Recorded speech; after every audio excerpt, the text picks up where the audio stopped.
Welcome student, welcome to Bharadwaj academy. Okay, आज हम पढ़ेंगे सुपरपोजिशन प्रिंसिपल का नेक्स्ट टॉपिक, मतलब उसकी नेक्स्ट प्रॉब्लम। तो सुपरपोजिशन प्रिंसिपल हमने पढ़ा था, क्या होता है, जो नेट फोर्स है वो क्या होगा, F vector plus F two का वेक्टर प्लस एफ थ्री का वेक्टर एंड सो ऑन। तो कल हमने पढ़ी थी ट्रायंगुलर शेप में। तो अब हम क्या करते हैं, जो हमारी प्रॉब्लम है थोड़ा सा डिटेल करने के लिए हमने इसको स्क्वायर में रखा। तो ये हमारे पास कोई स्क्वायर है जिसकी सारी साइड मानो लेट ए है, this is A and this is a. अब इस क्वेश्चन में हमारे पास क्या है कि सारे चार्ज क्या है, सेम है। तो सारे चार्ज क्या रखे गए हैं, सेम रखे गए हैं। तो A B C and D. Let suppose, तो क्वेश्चन में क्या दिया हुआ है कि find the net force on D. कुछ भी कह सकता है कि find the net force on C, find the net force on B, find the net force on A. तो हम दोनों तरफ निकाल सकते हैं, पैरेललोग्राम मेथड से और कंपोनेंट मेथड से। दोनों में आंसर क्या आते हैं, सेम। तो हम करते हैं कि हमें क्या निकालना है, फाइंड एट डी। अब ये हमारा क्या बन गया, पी पॉइंट। तो पी पॉइंट का मतलब क्या है कि जो हमारा चार्ज है डी पर वो फ्लोटिंग चार्ज है, और ये दोनों चार्ज कैसे हमारे पास स्टैटिक चार्ज है। ठीक है, चलो देखते हैं। अब देखो इसके पास कितने फोर्स है, कितने सोर्स चार्ज है इसके पास। तो क्यू एच सोर्स चार्ज है, क्यू बी सोर्स चार्ज है, और क्या है, क्यू सी सोर्स चार्ज है। तो हमने क्या माना कि लेट जो क्यू ए की वजह से फोर्स आ रहा है उसको हम क्या माने, एफ वन।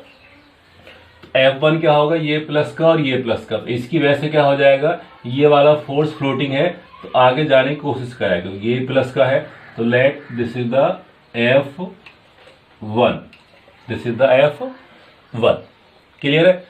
डायरेक्शन कहां पर है इसकी, रिपल्सिव है। तो अलोंग पी ए डी की तरफ है। तो ए पी कह सकते हैं, ए से पी की तरफ है। ठीक है ना। तो फोर्स एफ वन कितना आ गया, के क्यू वन क्यू टू दोनों सेम है। तो के Q square upon A square. ठीक है ना। अलोंग डायरेक्शन क्या लिखेंगे इसकी, अलोंग ए पी। और सेकेंड मेथड के हिसाब से क्या लिखेंगे इसको कि ये क्या है, हमारा ओरिजिन पॉइंट है। तो क्या हो जाएगा, ये आई कैप। तो फोर्स अब हमारे पास क्या बन गया, एफ वन हो गया। क्या हो गया, एफ वन। ठीक है। अब हम निकालते हैं इस सी की वजह से। तो हमने क्या माना, let this is the F two.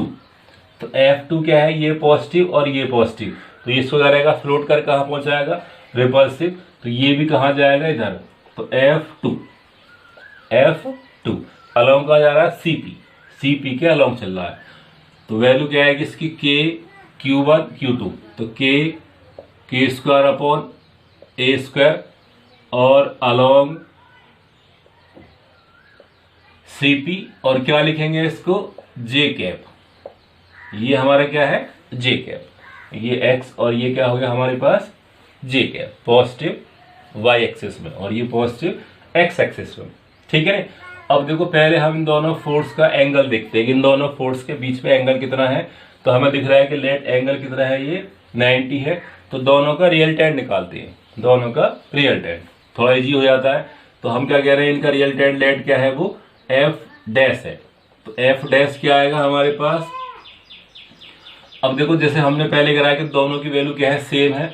तो दोनों को हम दोनों का मैग्नीट्यूड कितना मान सकते हैं कि एफ नॉट, और इसको भी क्या मान लेंगे, एफ नॉट।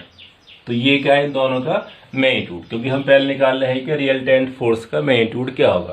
तो क्या हो जाएगा, एफ नॉट का स्क्वायर, एफ नॉट का स्क्वायर टू एफ नॉट और cos 90, A square plus B square plus 2ab cos theta.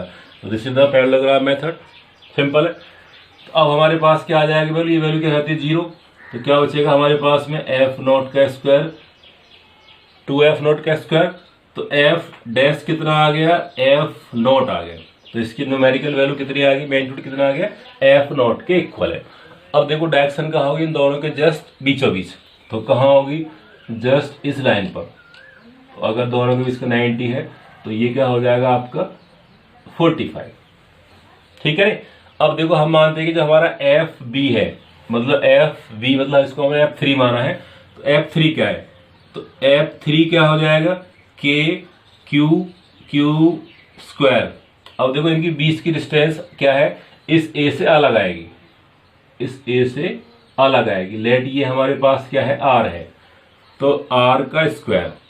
अब देखो आर कैसे निकालेंगे आप, इस ट्रायंगल से हम देख सकते हैं कि हमारे पास एक राइट एंगल बना हुआ है, तो क्या बन जाएगा, ये हाइपोटेनस, तो इसका स्क्वायर क्या हो जाएगा, इसका स्क्वायर प्लस इसका स्क्वायर, तो आर स्क्वायर कितना हो गया, ए स्क्वायर प्लस ए स्क्वायर, तो 2a स्क्वायर, तो आर कितना आ जाएगा हमारे पास, ये ए को हम बाहर ले सकते हैं कि a√2, तो क्या रिप्लेस कर लेंगे इसको हम, तो k Q square, k Q square upon a, जब स्क्वायर करेंगे तो क्या आ जाएगा इसका 2a स्क्वायर, इधर कितना हो जाएगा, आर स्क्वायर कितना हो गया 2a स्क्वायर, तो 2a स्क्वायर। और देखो इससे हम कंपेयर करते हैं एफ नॉट से, तो k Q square upon a square यहाँ भी है, तो क्या हो जाएगा ये, तो f3 कितना हो गया हमारे पास में f0/2। क्लियर है, आप इसको सेकेंड इक्वेशन डाल सकते हैं और ये हमारे पास क्या आ गया, f डैश आ गया। अब देखो इसकी डायरेक्शन कहाँ होगी, तो सिंपल ये कहाँ जाएगा, इसी लाइन के अलोंग, तो ये कहाँ जाएगा, इसी लाइन पर, और इसी लाइन पर हमारे पास क्या था पहले से, क्या है हमारे पास में ये f डैश है, f3 भी क्या आ गया, यहीं पे आ गया। तो दोनों को हम रियल टाइम निकाल सकते हैं। नेट फोर्स क्या हो जाएगा, तो सिंपल क्या कर सकते हैं, इसको हम सम कर सकते हैं। यदि हमने इसको सम किया तो नेट एफ नेट कितना आएगा हमारे पास के f3 प्लस एफ डैश, दोनों की न्यूमेरिकल वैल्यू निकालते हैं, तो क्या हो जाएगा, f3 कितना है हमारे पास f0/2। क्लियर, और ये क्या है हमारे पास में, सॉरी हमारे पास देखो यहाँ पे क्या बचेगा, f0 बाहर लिया तो अंदर क्या बचेगा f0√2, ठीक है हो जाता है। तो हमने क्या लिया f0√2, तो f डैश क्या है f0√2 और f3 क्या है f0/2, तो कितना आ गया f0√2। अब आप चाहे तो क्या कर सकते हैं कि f0 को कॉमन लिया तो क्या बचेगा √2 प्लस हाफ, ये आ गया हमारे पास f नेट। आगे भी सॉल्व कर सकते हैं, बाकी न्यूमेरिकल वैल्यू के हिसाब से हम इसको रख सकते हैं, ठीक है। अब देखो हम करते हैं इसको कंपोनेंट मेथड से, कि ये जो हमारा फोर्स है वो कैसे आएगा, ठीक है। तो देखो हमने क्या किया इसके लिए, पहले आप इसका स्क्रीनशॉट लीजिए,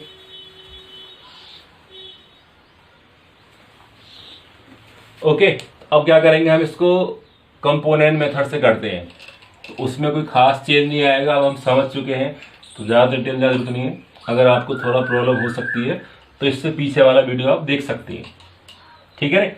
तो देखो हमारा जो फॉर्मूला आया है, एफ एन कितना आया है, नेट फोर्स कितना है f0√2 प्लस हाफ। अब हमें देख रहे हैं कि ये फॉर्मूला जो है सेकंड मेथड से आता है या नहीं आता है, ठीक है। तो हमने क्या लिया, इसके लिए कंपोनेंट्स बनाए, तो हमने क्या लिखा, पी पॉइंट को यहाँ बनाया हुआ है, तो इस पर एक फोर्स का लगा हुआ है यहाँ पे, एक फोर्स यहाँ पर, और एक फोर्स कहाँ पर है, यहाँ पर, और ये क्या है, इसका ओरिजिन पॉइंट है। तो जो हमारा F1 है इसको हम लिखेंगे F1 आई कैप, या लिखेंगे इसको F0 आई कैप, ठीक है। क्योंकि हमने क्या माना, इसकी वैल्यू क्या आएगी, F0 आएगी, और यहाँ पे क्या आएगा F0 जे कैप, ठीक है। अब देखो जो हमारा F3 है ये एक एंगल पे प्रोजेक्टेड है, तो इसका एंगल कितना है, देखो ये अगर ये पूरा एंगल 90 है तो जस्ट बीच कितना हो जाएगा इसका 45, तो ये 45 पे लगा हुआ है। तो अब इसके दो कंपोनेंट होंगे। पहला कंपोनेंट क्या होगा इसका, देखो आपको पता है कि जहां पर बेस लगा होता है तो क्या हो जाएगा हॉरिजॉन्टल कंपोनेंट, तो यहाँ पे क्या आएगा F3 cos 45, और यहाँ लिखेंगे इसको I cap, this is the horizontal component. अब सेकंड इस हॉरिजॉन्टल के सामने 90 पर, तो कहां पर आएगा, यहाँ पर, तो यहाँ पे क्या हो जाएगा F3 sin 45, और ये क्या हो जाएगा जे कैप, ठीक है। अब हमारे पास जो F3 है वो इन दोनों के इक्वल, तो F3 को हम कह सकते हैं कि दोनों के इक्वल कर दिया, तो इसका मतलब क्या है कि अब हमें निकाला नेट फोर्स, तो वेक्टर सम के हिसाब से F नेट कितना हो जाएगा हमारे पास, तो सबको जोड़ते जाएंगे। तो पहले क्या लिखेंगे आप F0 आई कैप प्लस F3, या F3 को आप रिप्लेस कर सकते हैं कि F3 कितना था हमारे पास में F0/2, तो क्या कर देंगे इसको F0/2 और cos 45, और ये हमारे क्या बन जाएंगे आई कैप, यहाँ से आपने आई कैप को बाहर निकाल दीजिए, तो ये क्या बन गया आपका एक्स डायरेक्शन का फोर्स, अब प्लस, अब हम निकालेंगे वाई डायरेक्शन का फोर्स। तो देखो दोनों कहाँ पर एक तरफ है, दोनों ऐड हो जाएंगे, तो हमने जे कैप कॉमन लिया, अंदर क्या बचेगा एफ नॉट जे कॉमन बाहर आ गया, अंदर क्या बचेगा प्लस ये एफ नॉट बाई 2 और साइन 45। क्लियर है। आई कैप को हमने कॉमन ले लिया यहाँ से और यहाँ से, दोनों में क्या था, तो ये क्या बन जाएगा आपका एफ एक्स, ये किसकी तरह बिहेव करेगा आपका एफ एक्स, और ये क्या बन गया आपका एफ वाई। ठीक है।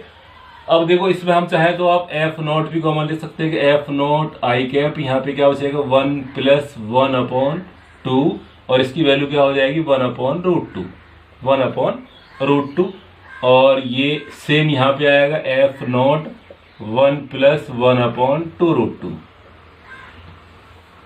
ठीक है। अब देखो ये क्या है हमारे पास एफ एक्स और ये क्या है एफ वाई।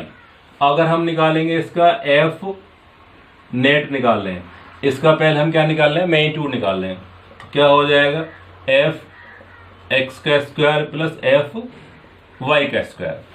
तो जब आप इस वैल्यू को रखेंगे तो एफ नॉट और एफ नॉट यहाँ पर भी है, दोनों का स्क्वायर है तो क्या आ जाएगा बाहर आ जाएगा, तो एफ नॉट क्या आ गया बाहर आ गया। अब देखो अंदर क्या बचेगा हमारे पास 1 प्लस 1/√2 का स्क्वायर, 1 प्लस 1/√2 का स्क्वायर। तो एक को आप बाहर ले सकते हैं, एक को आप क्या ले सकते हैं बाहर, तो अंदर क्या बचेगा 1 और यहाँ भी क्या बचेगा 1। देखो हम पहले कर रहे हैं इसको 1 प्लस 1/√2 का स्क्वायर प्लस 1 प्लस 1/√2 का स्क्वायर। अगर आप इस वाले एक को कॉमन ले लेते हैं तो हमारे पास क्या आएगा बाहर आ जाएगा एफ नॉट, यहाँ पे क्या आएगा 1 प्लस 1/√2 और अंदर क्या बैठेगा ये, यहाँ पे क्या बचेगा 1 और यहाँ भी क्या बचेगा 1। तो क्या बचेगा हमारे पास में √2, क्या बचेगा √2। तो जो हमारा एफ एन कितना आएगा हमारे पास के एफ नॉट 1 प्लस 1/√2 इंटू 2। देखो आपको दिख रहा है कि जब इसके आप मल्टीप्लाई करेंगे यहाँ पे तो 2 खत्म हो जाएगा, तो क्या बचेगा 2 और 1/√2। तो क्या आ जाएगा आंसर क्या आएगा सेम। तो एफ एन कितना आ गया इसका √2 प्लस 1/2। तो दोनों से आंसर क्या आया है सेम आया है।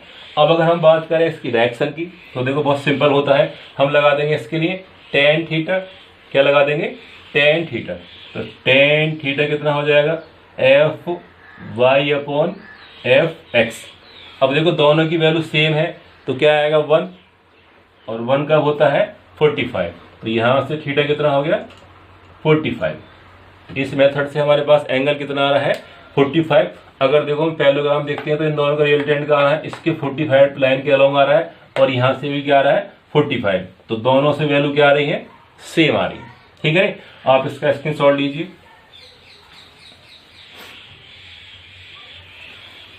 ओके क्लियर है। देखो कोई बड़ी बात नहीं है, सिंपल सी प्रॉब्लम है, अगर आप इसको करना चाहें तो बड़े आराम से हो जाएगी, थोड़ी डरने की बात नहीं है। दोनों मेथड आपके लिए कन्वीनियंट है, जो आपको इजी लगे वो आप यूज कर सकते हैं। ठीक है। अब देखो सेकंड थर्ड टाइप की प्रॉब्लम आती है कि हमारे पास जो है ये वाले चार्ज क्या थे वर्टेक्स पर रखे हुए थे, और हमारे पास एक फिफ्थ चार्ज या थर्ड चार्ज आता है जो इनसे अलग होता है, जो इनके ज्योमेट्रिकल पॉइंट पर रखते हैं। तो मानो हमने क्या माना कि पहले हमारे पास क्या है एक ट्रायंगल में कि चारों कोने पर क्या है सेम चार्ज रखे हुए हैं, अपोजिट भी हो सकते हैं, और इनके जो है सेंट्रियोइड पॉइंट पर एक क्यू नोट रखा हुआ है। ठीक है, तो आप इसको O पॉइंट मानेंगे या P पॉइंट मान लेंगे, और ये A और ये B और ये क्या है C। तो क्वेश्चन ये है कि हमें निकालना है कि नेट फोर्स इन तीनों की वजह से इस पर कितना फोर्स लगेगा। अब अगर ये जो हमारा है प्रॉब्लम है ये क्या एक ट्रायंगल है, तो इसकी सारी साइड आपने क्या दे रखी है एनसीईआरटी में इसको L दिया हुआ है, तो उसी के बिहाफ पे हम कर रहे हैं कि सारी साइड क्या है इसमें L है और आपको फोर्स निकालना है इस वाले पॉइंट P पर। क्लियर है। तो देखो सिंपल जब हम इसको मिलाते हैं तो देखो जब इसको आप ऐसे मिलाएंगे तो यहाँ पे क्या आएगा इसका फोर्स, ये हो जाएगा इसकी लाइन ऑफ जॉइनिंग। इसको हम कह सकते हैं कि ROA का कैप। ठीक है। अब देखो इसकी डायरेक्शन क्या आएगी, अगर हम इसकी वजह से निकालते हैं तो ये प्लस का और ये क्या होता है पॉजिटिव। क्यू नोट को हमने पहले ही बताया था क्या होता है कि इसको हम मानते हैं यूनिट टेस्ट चार्ज। तो हमने क्या माना इसका फोर्स कहाँ आएगा लेट यहाँ पे आएगा, इसको हम बोल देंगे F1 लेट कुछ ही बोल सकते हैं। अब देखो सेकंड फोर्स इसकी वजह से निकालते हैं, तो ये फोर्स कहाँ आएगा, इस लाइन पर, इसको हम बोल देंगे R0 B का कैप, और इसकी डायरेक्शन भी कहाँ आएगी, यहाँ आएगी, क्योंकि ये कैसा है, ये भी सेम पोलैरिटी का तो रिपल्सिव आएगा, ठीक है ना। अब देखिए थर्ड निकालते हैं, तो थर्ड इसकी वजह से आएगा, ये कहाँ आएगा ऐसे, और ये भी रिपल्सिव होगा, तो यहाँ पे क्या हो जाएगा F3, इसको हम बोल सकते हैं कि R0C का कैप। ये क्या बता रहा है कि इसका पोजीशन वेक्टर, ये क्या बता रहा है, इसका पोजीशन वेक्टर। सिंपल डायग्राम आप समझ गए। देखो हमारे पास तीन फोर्स लगे हैं उसके पास, F1 F2 F3, और तीनों ही फोर्स कैसे हैं, रिपल्सिव। तीनों फोर्स इसको कहीं ना कहीं फ्लोट करने की कोशिश कर रहे हैं, और हमें निकालना है कि इस पर नेट फोर्स क्या होगा, ठीक है। तो पहले हम F1 F2 की वैल्यू निकालते हैं। तो लेट F1 निकाला A की वजह से, कितना हो जाएगा Q नॉट अपॉन, अब हमने क्या माना, इसकी बीच की डिस्टेंस क्या है, लेट ये क्या है R है, तो तीनों डिस्टेंस क्या आएंगी, सेम आएंगी, तीनों डिस्टेंस क्या आएंगी, सेम आएंगी। तो ये क्या माना आपने R, ये क्या माना आपने R, तो R का स्क्वायर करा, और यहाँ पे क्या लिखेंगे आप, ROA का कैप। यहाँ लिख सकते हैं आप RO का स्क्वायर, एक ही बात है, हमने पढ़ा था इसको वेक्टर फॉर्म में, तो RO का स्क्वायर और RO का कैप, ठीक है ना। और फिर हमारे पास क्या देगा F2, तो F2 कितना आएगा, सेम आएगा, Q not upon R square, और R0 B का कैप, ऐसे क्या आएगा F3, तो Q not upon R square और R0 C का कैप, ठीक है। अब आप यहाँ पे इसको 0C मान सकते हैं कि 0B और ये क्या 0A, सेम बात है।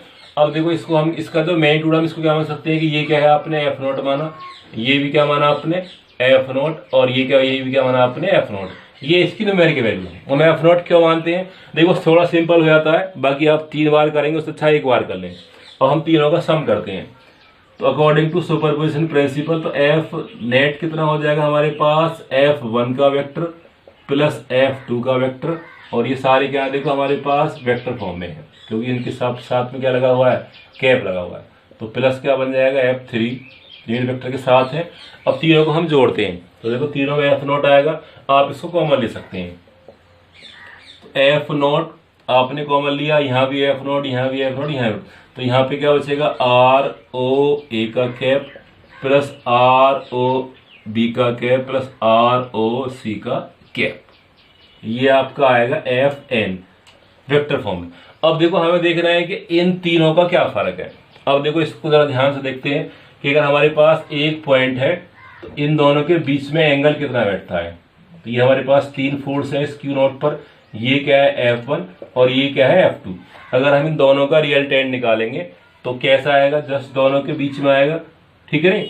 अगर हमने अभी निकाला दोनों का रियल टेंड क्या आएगा, एंगल कितना दोनों के बीच का 120, एंगल कितना दोनों के बीच का 120, तो कितना आ जाएगा इसका फॉर्मूला, अगर इसको हम F डैश माने, F डैश कितना आएगा हमारे पास, F डैश आएगा तो F0 का स्क्वायर प्लस F0 का स्क्वायर प्लस 2F0 और F0 और cos 120, ये हमने लगा दिया पैरेललोग्राम मेथड। तो देखो cos 120 कितना होता है, माइनस के हाफ, तो क्या बन जाएगा 2F0 का स्क्वायर 2F0 का स्क्वायर इंटू माइनस के हाफ। हम कई बार निकाल चुके हैं अब ये। तो अब ये हमारे पास क्या बन जाएगा 2F0, एक कट जाता है -1, तो क्या बचेगा F0 का स्क्वायर, तो कितना आ जाएगा F0, तो F डैश कितना है F0 के बराबर। अब देखो ये क्या है F0 है, F3 मतलब क्या है ये भी F0 है, बट दोनों क्या है इक्वल पेयर्स है, इक्वल पेयर्स है।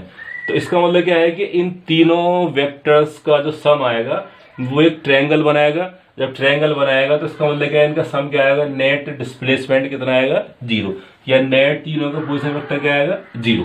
तो क्या बन सकता है कि F0 इंटू 0, तो क्या बनेगा नल वेक्टर, तो Fn कितना आ गया इसके ऊपर 0। तो अगर हमारे पास कोई ट्रायंगुलर शेप में इक्विलेटरल ट्रायंगल है, तो अगर वहां पे आप किसी Q0 को रखते हैं तो वहां पे नेट फोर्स क्या आ रहा है 0, ठीक है ना। आप इसका स्क्रीनशॉट लीजिए, ठीक है ना।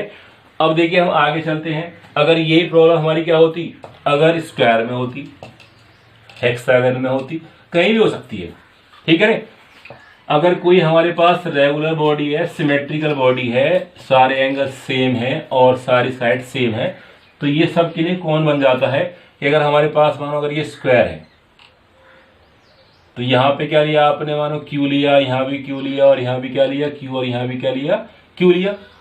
ठीक है, अब इनके जो है सेंटर पॉइंट पर यहाँ पे आपने क्या माना, क्यू नॉट रखा।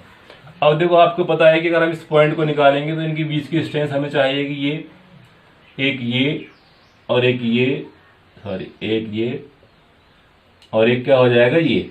अब अगर ये हमारे पास अगर ये ए है, बी, सी और ये क्या है डी, तो ये क्या बन जाएगा R0 ए का कैप, और यहाँ पे क्या बन जाएगा R0 बी का कैप, यहाँ बन जाएगा R0 सी, और यहाँ पे क्या बनेगा R0 सी, तो यहाँ आएगा सी ये है और ये क्या है डी है।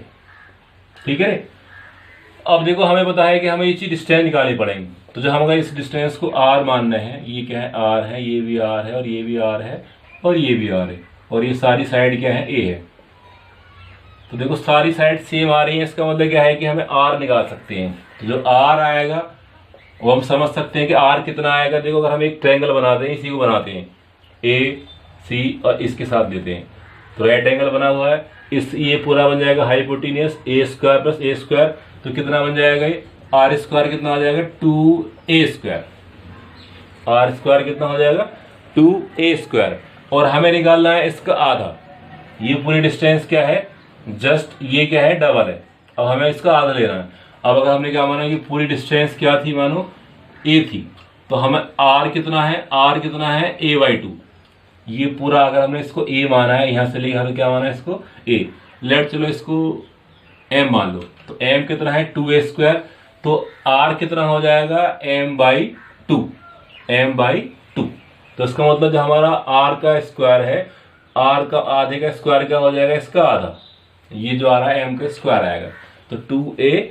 जब इसका आधा करेंगे तो हमारे पास क्या आ जाएगा, तो R का स्क्वायर कितना आ गया, जब इसका आधा करेंगे तो क्या हो जाएगा A²। ठीक है, देखो A² प्लस A² तो 2A², ये हो गया इसका आधा करेंगे तो क्या हो जाएगा A²। ठीक है, अब देखो हम लगाते हैं इसका फॉर्मूला, तो हमारे पास जब हम निकालेंगे F1, तो F1 मानो एक ही वैसे आ रहा है, तो Q0 अपॉन R²। ठीक है, फिर निकाला F2 Q0 अपॉन R², और F3 कितना आ रहा है Q0 अपॉन R², और F4 भी क्या है Q0 अपॉन R²। इन सब को हम क्या मान सकते हैं कि F0 है, इन सब की वैल्यू क्या मान सकते हैं हम इसको F0 जैसा मानते आए हैं। तो चारों की वैल्यू क्या आ रही है, सेम आ रही है। अब देखो यहाँ पे डायरेक्शन देखते हैं, जब इसका फोर्स होगा तो यहाँ पे इसको ऐसे बनाते हैं, तो यहाँ पे क्या है आपका ये P पॉइंट है, इसका फोर्स बनेगा रिपल्सिव, क्योंकि ये पॉजिटिव ये पॉजिटिव, यहाँ आगे इसकी डायरेक्शन ये हो गया आपका F1। फिर निकाला आपने C की वजह से, ये भी रिपल्सिव है, और देखो दोनों का मैग्नीट्यूड क्या है सेम है, तो जो आपका F1 और प्लस जो आपका F3 है उनका सम कितना आ रहा है 0। न्यूटन्स के थर्ड लॉ से equal and opposite pairs Coulomb's के वेक्टर फॉर्म में है। ठीक है ना, फिर देखिए यहाँ पर ये क्या है हमारे पास, हमने क्या माना है इसको F2, तो इसका फोर्स कहाँ पे आएगा यहाँ पे F2, और ये वाला फोर्स कहाँ आएगा इस पे ऐसे, तो इसका आएगा आपका F4। तो ऐसे क्या आ रहा है कि F2 प्लस F4 कितना आ रहा है 0। तो इसका मतलब क्या है कि F नेट जो आएगा कि F1 plus F2 plus F3 plus F4 सब के साथ वेक्टर लगाते हैं, तो इस सब का नेट क्या आएगा 0। F नेट कितना आएगा 0। तो इसका मतलब क्या है कि अगर हमारे पास कोई सिमेट्रिकल चीज है, मतलब सिमेट्रिकल बॉडी है जिसकी सारी साइड एंगल हमें पता होते हैं, तो उसके सेंटर पॉइंट पर भी आप कोई भी चार्ज रख लें, कितना ही छोटा कितना ही बड़ा रख लें, अगर इसकी वैल्यू यहाँ पे कुछ भी होती, यूनिट वैल्यू मानो आपकी 4 कूलम होती, तब भी क्या होता है उसका नेट फोर्स जो आएगा सबकी वैसे क्या आएगा सेम आएगा, सबकी वैसे क्या आएगा सेम आप निकाल सकते हैं हेक्सागन के लिए। हेक्सागन में भी क्या है सारी साइड सेम आती हैं, तो नेट फोर्स कितना आ जाएगा सेम। तो इसका मतलब क्या है कि अगर हमारे पास में सिमेट्रिकल बॉडी है तो उसका नेट फोर्स निकालना बहुत आसान है। अगर क्वेश्चन आपका 1 नंबर का आता है तो आप सिंपल कह सकते हैं कि नेट फोर्स क्या होगा, 0। अगर हम कह रहे हैं कि इनका इंडिविजुअल फोर्स क्या होता है कि यहाँ पे यहाँ पे यहाँ पे, तो हमने पहले निकाला था फोर्स क्या होंगे, अलग अलग होते हैं। बट अगर यहाँ पे आप कोई नेक्स्ट या अलग चार्ज रखते हैं तो उसका फोर्स क्या होता है, 0। तो ये नेट फोर्स क्या आ रहा है यहाँ पे, 0। ठीक है। तो गाइज कैसी लगी आपको ये वीडियो? अगर आपको अच्छी लगी हो तो कमेंट्स कीजिए और लाइक एंड शेयर कीजिए। जितने ज़्यादा अच्छे बच्चों के पास या जिनको ज़्यादा ज़रूरत है उनके पास तक पहुँचने के लिए शेयर करना क्या होता है, बहुत ज़रूरी है। Okay, thank you. फिर मिलते हैं नेक्स्ट वीडियो में।